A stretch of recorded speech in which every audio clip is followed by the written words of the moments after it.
Hello friends, आप सभी लोगों का CSA biology concept YouTube channel में स्वागत है। आज हम लोग बात करने वाले हैं कि जो जेएस यूनिवर्सिटी के जो छात्र हैं, जो पढ़ चुके हैं और जो इस समय वर्तमान में हैं, तो वो कैसे जानें कि हमारी डिग्री वैलिड है या इनवैलिड है। उसके लिए हम इसमें आरटीआई अप्लाई करेंगे। तो आरटीआई कैसे लगाएं, कैसे हम इस चीज को क्वेश्चन के रूप में लिखें, क्या सपोर्टिंग डॉक्यूमेंट्स होंगे, इसका सारा चीज हम इसमें डिस्कस करेंगे। क्योंकि हम प्रीवियस जो वीडियो लेके आए थे उसमें हमने जो काम किया मेल करने का, तो मेल करने के बाद आगरा यूनिवर्सिटी ने कोई भी जवाब नहीं दिया, जो कि किसी के पास कोई रिप्लाई नहीं आया। और जो कि आरटीआई लगाएंगे जब हम, तो ये विद इन 1 मंथ, ये 1 मंथ ये आपको रिप्लाई करेंगे, यूनिवर्सिटी इसको रिप्लाई करेगी आपकी आरटीआई का। तो हम देख लेते हैं इसमें कि क्या प्रॉब्लम्स को किस तरीके से हमें इसमें बताना है। और यदि आप हमारे चैनल में फर्स्ट टाइम विजिट कर रहे हैं तो चैनल को सब्सक्राइब जरूर कर लें, क्योंकि इस चैनल में आपको time to time JS university से रिलेटेड सारी न्यूज़ एंड सब कुछ, आपको जो भी हम आपकी हेल्प कर सकते हैं वो सारा चीज़ इसमें प्रोवाइड कराते हैं। जैसे कि हम लेते हैं क्या समस्याएं साथ छात्रों के साथ आ रही हैं, उन्हीं समस्याओं को लेके हम आरटीआई अप्लाई करेंगे।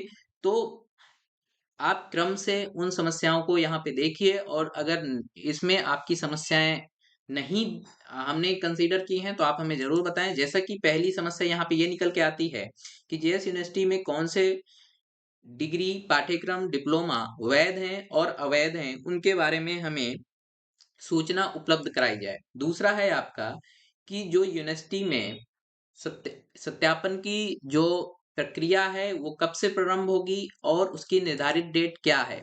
क्या जेएस यूनिवर्सिटी से संबंधित समस्त शैक्षणिक data doctor B R Ambedkar को मिल चुके हैं या फिर अभी लंबित हैं। चौथा है आपका कि वर्तमान में अध्ययनरत छात्रों की शैक्षणिक निरंतरता, कक्षाएं, परीक्षाएं एवं भविष्य की जिम्मेदारी किस प्राधिकरण की है और इसकी सूचना किस पोर्टल में दी जाएगी।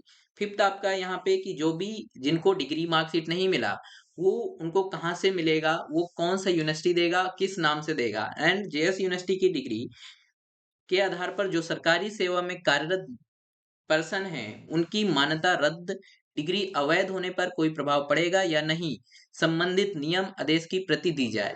इन सारी समस्याओं को हम यहाँ पे कंसीडर करके यहाँ इसमें आरटीआई लगाने वाले हैं। तो आप इसके अलावा भी यदि आपके पास है तो आप हमें बता सकते हैं। जबकि आप सभी जानते हैं कि इन सारी समस्याओं को लेके हमारे पास तीन प्रकार से चीजें हैं कि या तो हम यूनिवर्सिटी में विजिट कर लें, तब हमारी समस्याएं दूर हो सकती हैं, या तो मेल या कांटेक्ट कर लें जिससे हमें रिप्लाई आ जाए, तो चीजें सॉल्व हो सकती हैं। या तो तीसरा हमारा लास्ट है जो कि बहुत इफेक्टिव रहता है कि हम आरटीआई लगा दें, जिससे वहां से जवाब विद इन 1 मंथ आ जाए। तो ये चीजें हैं। तो हम आरटीआई के लिए हम यूपी आरटीआई वेबसाइट यहाँ पे गूगल पे विजिट करेंगे, यूपी आरटीआई ऑनलाइन। इसमें यूपी आरटीआई ऑनलाइन में वेबसाइट में जाके आप सबसे फर्स्ट देख रहे होंगे आरटीआई ऑनलाइन, यहाँ पे आप क्लिक करेंगे, देन आपके सामने ये इंटरफेस आ जाएगा। यहाँ से आप क्या करेंगे कि जो यहाँ दिया हुआ है होम, उपयोगकर्ता लॉगिन, ये सारी चीजें हैं। तो ये इसे आप हिंदी में चाहते हैं तो हिंदी में, नहीं तो इंग्लिश में आप कर सकते हैं। तो यहाँ पे यूजर लॉगिन पे आपको क्लिक करना है। यूजर लॉगिन पे क्लिक करने के बाद आपको यहाँ पे यहाँ लॉगिन की डिटेल है। यदि पहले से आप इसमें अकाउंट बना चुके हैं तो यहाँ पे लॉगिन वाली डिटेल आपको डाल देनी है। और यदि नहीं आपने बनाया तो यहाँ पे क्लिक हेयर फॉर रजिस्ट्रेशन करेंगे। यहाँ पे अपना नाम आप डालेंगे, यहाँ पे जेंडर सिलेक्ट करेंगे, देन यहाँ पे एड्रेस सिलेक्ट करेंगे, यहाँ पे आप स्टेट सिलेक्ट करेंगे, यहाँ डिस्ट्रिक्ट सिलेक्ट करेंगे, यहाँ पिन कोड, यहाँ पे मोबाइल नंबर, यहाँ पे ईमेल, यहाँ पे एजुकेशन स्टेटस आप लिटरेट हैं, यहाँ पे तो आप फिर बताएंगे लिटरेट हैं तो यहाँ पे एजुकेशन डिटेल में आप एबव ग्रेजुएट हैं या ग्रेजुएट हैं, जो भी चीजें हैं आप यहाँ पे अपना फिल करेंगे, बिल्कुल सही डेटा फिल करेंगे।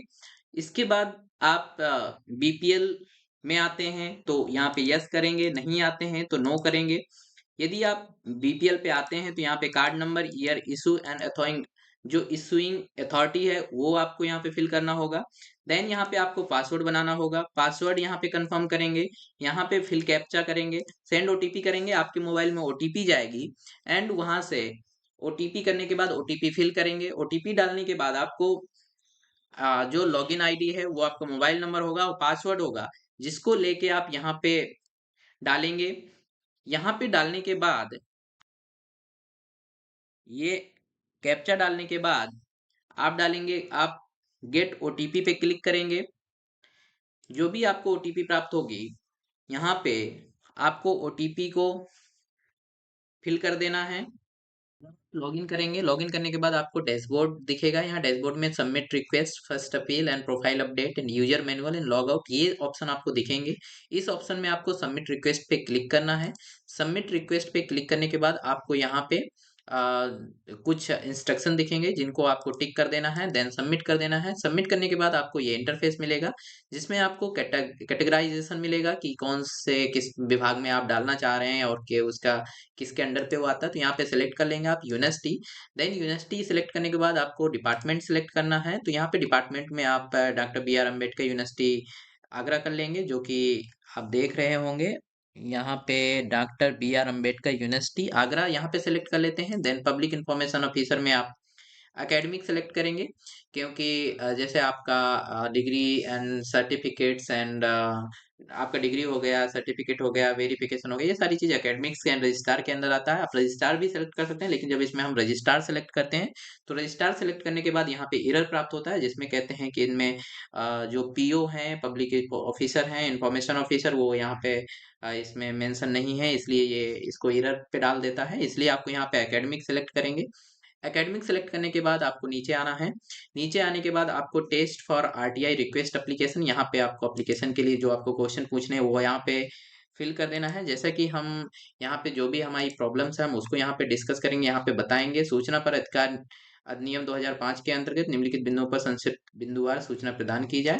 जैसा कि आप देख रहे होंगे, एक फर्स्ट क्वेश्चन हमारा ये है, सेकंड ये है, जो बिंदु हैं हमारे उनके आधार पे हम यहाँ पे प्रॉब्लम डिस्कस करेंगे। प्रॉब्लम मेंशन करने के बाद हम यहाँ पे सपोर्टिंग डॉक्यूमेंट्स लगाएंगे। सपोर्टिंग डॉक्यूमेंट्स में आपको या तो आप प्रॉब्लम के अकॉर्डिंग अपनी सपोर्टिंग डॉक्यूमेंट्स लगा सकते हैं, जैसे कि वेरिफिकेशन के लिए आप मेल कर रहे हैं तो आपको जितना भी आपके पास डिग्री सर्टिफिकेट ये सारा चीज़ है वो आप लगाएंगे। यदि आप कोई भी प्रॉब्लम्स जो हैं कि हम प्रेजेंट स्टूडेंट हैं, हमें डिग्री नहीं मिला या जो भी है, ये सारी चीज़ों को आपको करना है, तो यही कॉपी करके एक पीडीएफ बना के भी आप इसमें लगा सकते हैं। और या तो आप अपनी आईडी, अपना जो आपको कॉलेज का फीस रिसिप्ट या जो भी आपकी आइडेंटिटी है उसको आप यहाँ पे आप लगा सकते हैं। और इसका फाइल जो है आपको कोई स्पेशल कैरेक्टर यूज नहीं करना, जैसे कि स्पेस और ये सब कॉमा। तो यहाँ पे हम फाइल चूज कर लेंगे। फाइल चूज में हम यहाँ पे ये फाइल लगा देंगे। फाइल लगाने के बाद हम यहाँ पे सबमिट करेंगे। जैसा कि हम देख रहे होंगे, हम सारी चीज यहाँ पे फिल करने के बाद अब सबमिट करेंगे। सबमिट करने के बाद ये पॉपअप आएगा, इसको ओके करेंगे। देन ये हमारा सबमिट हो गया है। यहाँ पे हमने सबमिट कर दिया है। तो ये आपके सामने सारी चीज इंफॉर्मेशन निकल के आएगी। यहाँ पे हम इसको सेव कर देंगे।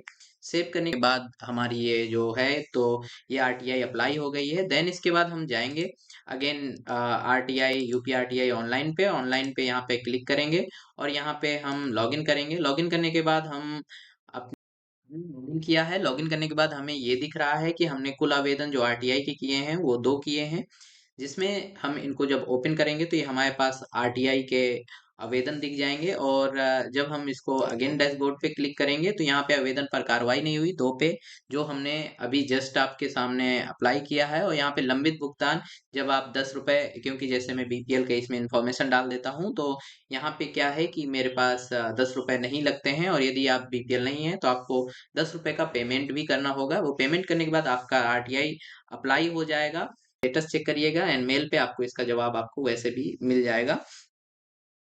तो ये इंफॉर्मेशन थी अभी के लिए। और जैसा कि हमने आरटीआई का सारा प्रोसेस जाना। और यदि ये वीडियो आपको अच्छी लगी हो तो वीडियो को लाइक कीजिएगा, शेयर कीजिएगा एंड चैनल को सब्सक्राइब कीजिएगा।